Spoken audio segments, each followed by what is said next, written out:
Isa pa, ang mga accountant, daming work, little kita, always pagod. Magandang panahon sa inyo. Ito po ang jack of all trade. Lahat na lang ng trabaho inaccept, nagmamayabang na siya ay maraming alam. Mahirap yun. Mahirap.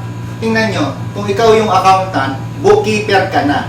Number 2, ikaw pa yung tagalakad ng lisensya, logistic, messenger.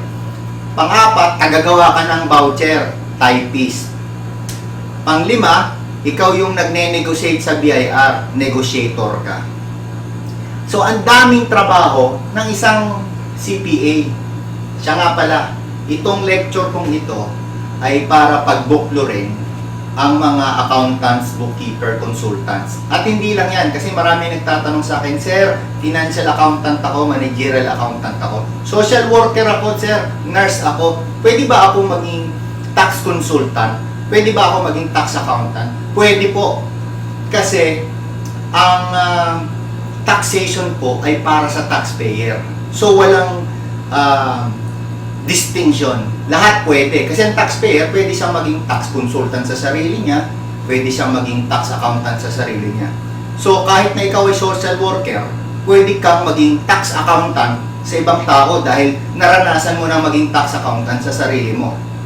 Ngayon, balik ako sa jack of all trades.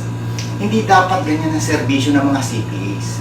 When I'm referring to CPA, Certified Pinoy Accountant. Hindi yung CPA na may lisensya, na katulad ko, yung lisensya ko ito eh. Alam niyo ba, naging jack of all trades din ako nung araw? Grabe!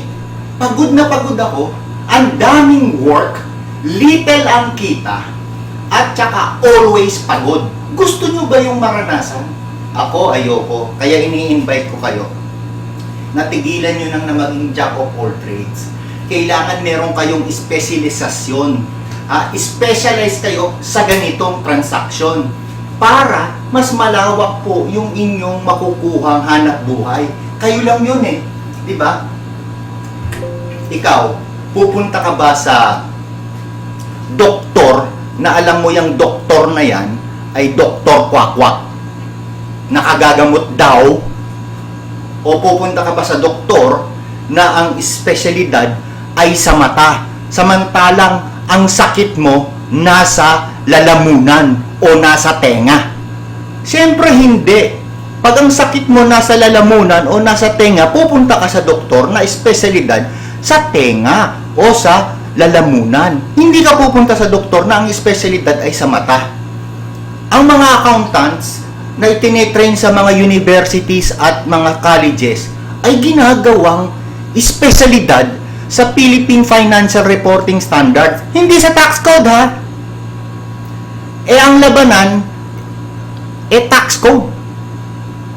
So kung wala kang alam sa tax code, aba, maliit lang ang kita mo. Kasi hindi ka special at wala kang espesyalidad or expertise. Kaya, humanap ka ng taong may espesyalidad. So, ini-invite ko po kayong lahat na maging special sa mata ng inyong mga kliyente. Maging special sa mata ng BIR o ng gobyerno. May 4 po tayong pag-aaralan. Tax Documentation Specialist. Yung tagagawa ng dokumento, yung taga-imbento at design ng dokumento na pang BIR. Next is yung Tax Accounting Bookkeeper. Yung tagagawa ng entry sa libro, specialization yan. Yung mga CPA, hindi marunong gumawa ng accounting entry sa libro. At yung libro ng kanilang kliyente, boss, laging walang laman. Grabe. Yung mga na-audit ng malalaking auditing firm, walang laman ng libro nun. Yun yung mga kliyente ko. Aba, sayang ang perang ibinabayad sa kanila. Next, tax preparer. Hindi lahat ng tao marunong mag-prepare sa tax. Kaya iyan ang magandang espesyalisasyon. Ikaw yung mag-prepare sa kanila. Next po is yung tax examiner. Wala pa hong eskwelahan na nagtuturo kung paano eksaminin ang books of accounts at accounting records using tax code. Turuan ko kayo. Magbuklod tayo. Magmiyembro ho kayo ng Auditor ng Bayan group ng Facebook. Okay? And ano pa ba ituturo ko sa inyo? Taxation professional, katulad ko, tax consultant. Kayang-kaya ko kayong turuan.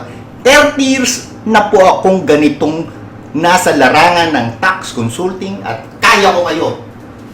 Kayang-kaya ko kayo pong turuan. Naghahanap po ako ng mga taong tatransferan ng technology ko. At yung huli, naghahanap din po ako ng mga tax lecturer. Pero kailangan yung daanan, yung mga goals na yan para ma-achieve nyo yung richness ng buhay bilang mga tax professional. So, ito po yung mga video na lalabas sa mga susunod na araw at mga gagamitin po ninyo sa inyong pagpapractice. Sa University of the Philippines po ako nagkakandak ng seminar at ini-invite ko po kayo na i-share po ninyo itong video na to para mas marami po ang matulungan natin sa larangan ng taxation. Maraming salamat po. Mabuhay po ang accountant, ang mga bookkeepers, ang mga consultants, at lahat po ng nagnanais magnegosyo sa trabaho at negosyo for small and start-up accountants, bookkeepers, and consultants.